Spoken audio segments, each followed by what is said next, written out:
Hello students, welcome to टीजूल। मैं सुमन कुमार आपका इस यूट्यूब चैनल पे बहुत स्वागत करता हूं। जैसा कि आपको पता है कि हम पिछले वीडियोस में आपसे सैंपल प्रॉब्लम सेल्फ सॉल्व करवा रहे हैं, डिस्कशन करवा रहे हैं जैक बोर्ड क्लास 10 का। आपको पता है कि 3 सेट हमने प्रॉब्लम में डिस्कस करवा दिया था, तो आज बारी है चौथे की। तो ज्यादा समय आपका ना लेते हुए हम डायरेक्ट क्वेश्चन की ओर बढ़ते हैं। आपको बताते चलते हैं कि 1 नंबर के कैसे क्वेश्चंस आ रहे हैं, 2 के कैसे आ रहे हैं, 5 के कैसे आ रहे हैं। देखिए, ये वीडियो बनाने का हमारा सीधा सा मतलब है कि आपको यूज टू करवा देना एग्जामिनेशन प्रिपरेशन के लिए। अब एग्जाम में बैठे तो आपको डर ना लगे कि आप कुछ नया क्वेश्चंस देख रहे हैं, ठीक है, ताकि आपको इसका प्रॉपर आपको पता चले कि हाँ, ऐसा क्वेश्चन तो हमने प्रॉब्लम सॉल्व किया है डीजीयूल में, हम ऐसा क्वेश्चन बना चुके हैं, तब आपको आगे जाकर दिक्कत नहीं होगा। तो चलिए शुरू करते हैं। पहला क्वेश्चन देखिए, name the following reaction, answer in 1 word और इन 1 सेंटेंस। एक वर्ड में आंसर दीजिएगा या फिर एक सेंटेंस, ठीक है। क्वेश्चन क्या है, पहले क्वेश्चन पे ध्यान दीजिए। आंसर आपको पता है, मुझे मालूम है आपको पता है, अगर हो सकता है नहीं भी पता हो तो कोई प्रॉब्लम नहीं, वो आप पता कर सकते हैं। मेन है यहां पर आपको क्वेश्चन पता करना कि क्वेश्चन किस प्रकार आ रहे हैं। पहला क्वेश्चन देखते हैं, AB plus CD gives AD plus CB। ये कौन सा रिएक्शन है? कॉम्बिनेशन रिएक्शन है, डिकम्पोजिशन रिएक्शन है, डबल डिस्प्लेसमेंट रिएक्शन है, डिस्प्लेसमेंट रिएक्शन है। क्या है? चारों में से कोई तो एक होगा। तो बस आपको ये चीज पता करना, ये फॉर्मूला याद होनी चाहिए, आप इस क्वेश्चन का आंसर आराम से बना सकते, ठीक है। आई होप 1 नंबर का क्वेश्चन है, इसमें ज्यादा आपको प्रॉब्लम हुई नहीं होगी। आगे बढ़ते हैं। Question number 2, what is the pH value of neutral solution? ये भी 1 मार्क्स है। इस क्वेश्चन को बनाने से पहले आपको पीएच स्केल का ज्ञान होना अति आवश्यक है। अगर आपको पीएच स्केल का ज्ञान नहीं है तो आप ये क्वेश्चन नहीं बना पाओगे, नहीं सॉल्व कर पाओगे। क्योंकि अगर न्यूट्रल की जगह एसिडिक दे दे तो फिर आप क्या करोगे, एसिडिक की जगह बेसिक दे दे फिर आप क्या करोगे। तो इस क्वेश्चन को बनाने से पहले आपको पीएच स्केल का ध्यान होना जरूरी है। तो अभी हम आंसर पे फोकस नहीं करेंगे, अभी हम फोकस करेंगे कि किस तरीके के क्वेश्चन 1 मार्क्स में पूछे जाएंगे, ठीक है। तो बढ़ते हैं हम नेक्स्ट क्वेश्चन की तरफ। चलिए, तांबा एवं जस्ते के मिश्र धातु का नाम क्या है? What is the name of alloy of copper and zinc?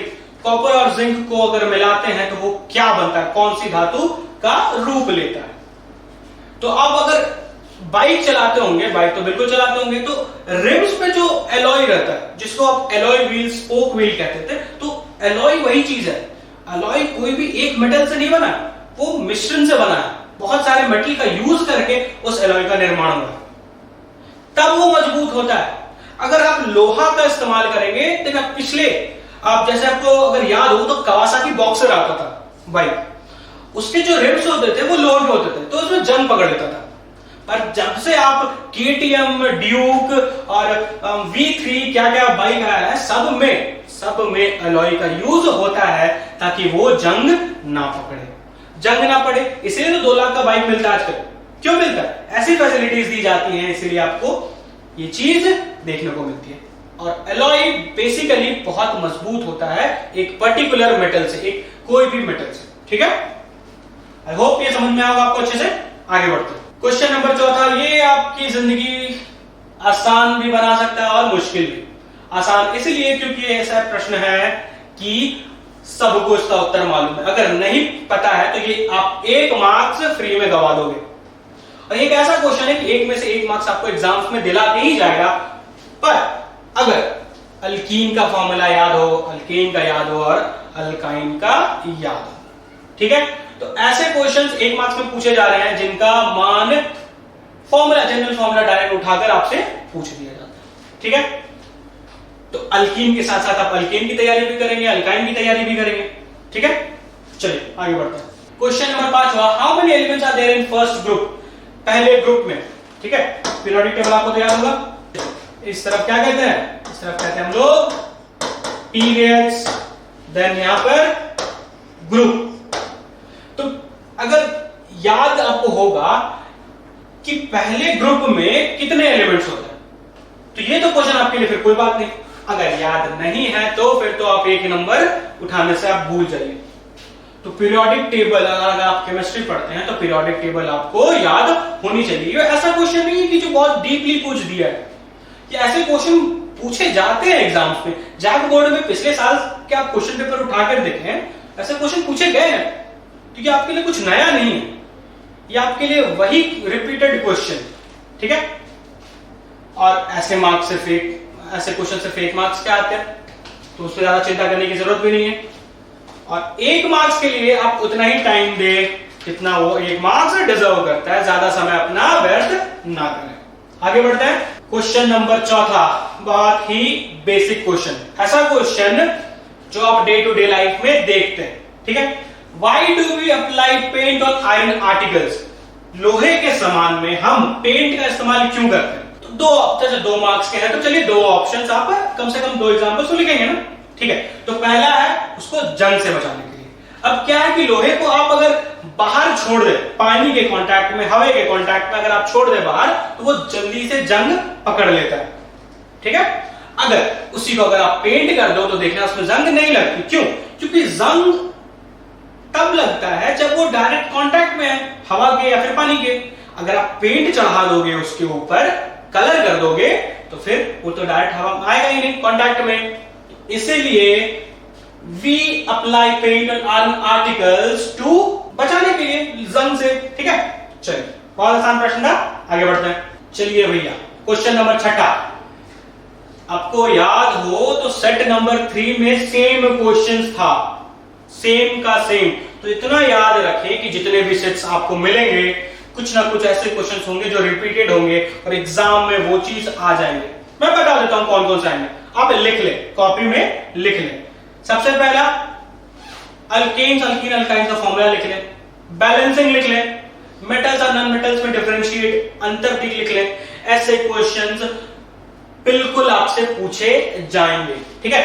तो right the difference between 2 chemical properties of metal and non metal. 2 chemical properties, physical नहीं कि उनका अपीयरेंस कैसा है, वो नहीं, केमिकल प्रॉपर्टीज क्या है आपको वो बताने। तो आप कभी भी पढ़ो मेटल और नॉन मेटल, तो physical as well as chemical property पढ़ना ना भूलें। किसी में अंतर ना करें कि अगर मैं ये पढ़ लूंगा तो एग्जाम में वो आ जाएगा, ऐसा नहीं होता। आपकी किस्मत इतनी खराब होती है एग्जाम में, मैं बताता हूं, मैं स्टूडेंट रह चुका हूं, मैं जो पढ़ता हूं वो नहीं आता, जो नहीं पढ़ता वही आ जाता है। तो क्यों ना उस गलती को दोहराने से बचें, क्यों करें वापस वो गलती, क्यों ना हम सब पढ़ लें। हमारे पास समय भी है, संसाधन भी है, सब कुछ है, क्यों ना पढ़ लें हम सब कुछ, ठीक है। टॉपर्स और एवरेज स्टूडेंट्स में यही अंतर होता है। टॉपर्स सब कुछ पढ़ते हैं, एवरेज सेलेक्टेड पढ़ते हैं, तो सेलेक्टेड नंबर ही आता है। टॉपर्स सब कुछ पढ़ते हैं, इसीलिए स्टेट टॉप कर जाते हैं, ठीक है। ये क्वेश्चन का आंसर आपको आता होगा, बिल्कुल, बहुत आसान है। आगे बढ़ते हैं। क्वेश्चन नंबर 8, एक ही वर्ग के तत्वों के रासायनिक गुण समान क्यों होते हैं? Why do elements in a group have similar chemical properties? इसको मैं बेसिक से थोड़ा सा समझा देता हूं आपको, ध्यान दे लें।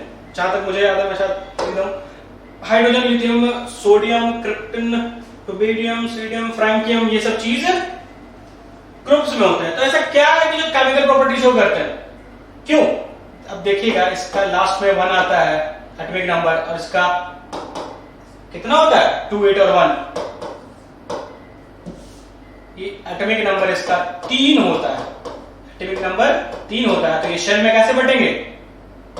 2 और 1, और यहाँ 2, 8 और 1, ऐसे करके 2, 8, 8 और 1। तो जो लास्ट में बैलेंस इलेक्ट्रॉन्स है सबका 1 होता है, इसीलिए वो सेम केमिकल प्रॉपर्टीज शो करते हैं, ठीक है। और भी इसके कई आंसर है, लेकिन 40 वर्ड से ज्यादा आपको इस क्वेश्चन में नहीं लिखना है। समय आपका उतना ही देना है जितना 2 मार्क्स का क्वेश्चन डिजर्व करता है, ठीक है। आगे बढ़ते हैं। Write one equation each of decomposition reaction where energy is supplied to the form of heat, light and electricity, ठीक है। एक इक्वेशन दें जिसमें डिकम्पोजिशन रिएक्शन हो रहा हो, जिसमें एनर्जी की सप्लाई हो रही हो हीट, लाइट और इलेक्ट्रिसिटी के साथ। क्वेश्चन पढ़ ले। इन वियोजन अभिक्रियाओं के एक एक समीकरण लिखिए, इनमें ऊष्म, प्रकाश एवं विद्युत के रूप में ऊर्जा प्रदान की जाती है। बहुत आसान प्रश्न है, आसान तो नहीं कहेंगे पर रटा रटा प्रश्न है कि ऐसे प्रश्न बार बार आपसे लगातार एग्जाम्स में पूछे जाते हैं। तो ध्यान दे, 3 मार्क्स के ऐसे क्वेश्चन आएंगे जो कि मैक्सिमम 50 वर्ड्स में लिखने हैं, और आपको 3 में से 3 मार्क्स देकर जाएंगे, ठीक है। यहां पर इसका आंसर बड़ा आसान है, आंसर भी मैं करवाऊंगा, पर ये वीडियो बेसिकली आंसर के लिए नहीं है, ये वीडियो बेसिकली है क्वेश्चंस के लिए कि कैसे क्वेश्चन आपके एग्जाम्स में पूछे जाएंगे। ठीक है, तो आई होप समझ में आ गया। अब आगे बढ़ते हैं। Question number 12, what is gypsum, what happens when gypsum is heated to 373 kelvin. अब जिप्सम क्या होता है भैया, बताइए जिप्सम क्या होता है, और उसको गर्म करेंगे 373 केल्विन पर अगर गर्म करेंगे तब क्या होगा। तो ऐसे क्वेश्चन 3 मार्क्स में आपके पूछे जा रहे हैं। ठीक है, उस हिसाब से आपको आंसर भी देना है 50 वर्ड्स में। अगर आप वर्ड लिमिट क्रॉस करेंगे तो आपका समय भी ज्यादा लगेगा, मिलने तो 3 ही है, तो बड़ा समय बचाकर और बड़ा ध्यान से क्वेश्चंस को बनाएंगे ताकि आपको समय की दिक्कत ना होगी एग्जाम्स में। आप केमिस्ट्री जल्द से जल्द खत्म करके बायोलॉजी और फिजिक्स में पूरा समय अपना दे पाएंगे। केमिस्ट्री में आप मेन मकसद होना चाहिए समय कम देना, ज्यादा से ज्यादा नंबर उठाना, क्योंकि फिजिक्स और बायोलॉजी के हिसाब से ये ज्यादा आसान सा सब्जेक्ट है। कुछ ही सिलेक्टेड चीज आ रहे हैं केमिस्ट्री में और वही लगातार बार बार सेट में पूछे जाएंगे और एग्जाम में भी वही पूछे जाएंगे। तो बस आप सेट हमारे साथ कैलकुलेट करते रहें, बनाते रहें, सॉल्व करते चलें। देखिएगा अगर 15 क्वेश्चन केमिस्ट्री के होंगे तो उनमें से 12 क्वेश्चन 13 क्वेश्चन वही होंगे जो हम करवा रहे हैं। ठीक है, तो निश्चिंत हो जाए कि जो हम करवा रहे हैं वो इंपॉर्टेंट नहीं है, वो बहुत इंपॉर्टेंट है। लिख के ले लीजिए, मैं आपसे वापस मिलूंगा एग्जाम के बाद और फिर पूछूंगा बताइए कितना क्वेश्चंस आया जितना मैंने आपको करवाया। ठीक है, चलिए आगे बढ़ते हैं। अच्छा, और भी क्वेश्चन है, डायरेक्ट कॉमन नेम्स लिखिए इनका, CaOH2 Na2 CO3 10H2O NaHCO3। ये कुछ बेसिक्स नेम है जो कि बार बार रिपीटेड एग्जाम में पूछे जाते हैं, तो इनका याद होना आपको बहुत जरूरी है। क्वेश्चन नंबर 16, मुझे लगता है ये आखिरी प्रश्न होगा हमारा, तो एक बार क्वेश्चन 16 को पढ़ते हैं। तांबे के एक प्रमुख अयस्क का नाम एवं सूत्र लिखिए। इस अयस्क से तांबा धातु के निष्कर्षण का समीकरण लिखिए। इस धातु के विद्युत उपघटनी परिष्करण में आप एनोड, कैथोड एवं विद्युत उपघटक कैसे बनाएंगे। उत्तर अधिकतर 70 शब्दों में लिखिए। क्यों? 5 मार्क्स का भैया, 70 वर्ड तो लिखवाएगा आपसे। 5 मार्क्स का है तो 5 रुपए की रिजल्ट तो कम करवाएगी नहीं कम से कम। चलिए लिखेंगे, ठीक है, हम भी लिखेंगे। यहाँ पे 70 बोला है, 80 लिखेंगे। 5 मार्क्स का भाई, कोई कसर नहीं रहनी चाहिए कि कहीं भी कोई काट सके टीचर नंबर। ठीक है, अब इंग्लिश में पढ़ते हैं। Write the given formula of any one important ore of copper. Write equation of the extraction of copper metal from this ore. In the electrolytic refining of copper metal, what would you take as the anode, the cathode and the electrolytes? ये question बड़ा है, answer नहीं। I swear बोल रहे हो कि question बहुत आसान है। 5 मार्क्स का है, आपको बस बेसिक पता होनी चाहिए इसकी। आप 70 क्या 170 वर्ड भी आराम से इसके ऊपर लिख सकते हैं, कहानी बना सकते हैं। ये इतना आसान प्रश्न है, बस बेसिक्स आपको याद होनी चाहिए। ठीक है, चलिए अथवा में बढ़ते हैं। Write the structure formula of the following compounds. Acetylene, formic acid, propanone, hexene, propanone. ये कुछ ऐसे क्वेश्चंस हैं जो कि जैक बोर्ड में 2014-15 में पूछे जा चुके हैं और पूरी उम्मीद है कि ऐसे क्वेश्चन इस बार एग्जाम्स में आपके आएंगे। तो ऐसे क्वेश्चन को प्रिपेयर करके जाए ताकि आपको एग्जाम में कोई भी सरप्राइज ना मिले। ठीक है, वरना क्वेश्चन पेपर लेके बैठे और टीचर आके बोली सरप्राइज, ये भी क्वेश्चन था, तो फिर सरप्राइज ना होंगे आप। बस ऐसे क्वेश्चंस लगातार रिपीट प्रैक्टिस करते रहे, काम समाप्त आपका। केमिस्ट्री में समय बचाएं, सारा समय अपना फिजिक्स और बायोलॉजी में दें। क्यों? क्योंकि केमिस्ट्री जिस हिसाब से हम आपको क्वेश्चन बता रहे हैं, आप समझ रहे हैं, उस हिसाब से आप बहुत अच्छे से करेंगे, मुझे पूरा यकीन है। और अधिकतर समय आप फिजिक्स और बायोलॉजी में दें। क्यों? क्योंकि केमिस्ट्री तो आपका मजबूत पक्ष है नहीं है, कर ले यहां से। ठीक है, तो आज के क्वेश्चन सिर्फ इतने ही थे जी, बिल्कुल इतना क्वेश्चन हमारा हुआ समाप्त। ठीक है, तो चौथा सेट भी आई गेस ये हो गया हमारा डिस्कशन पूरा।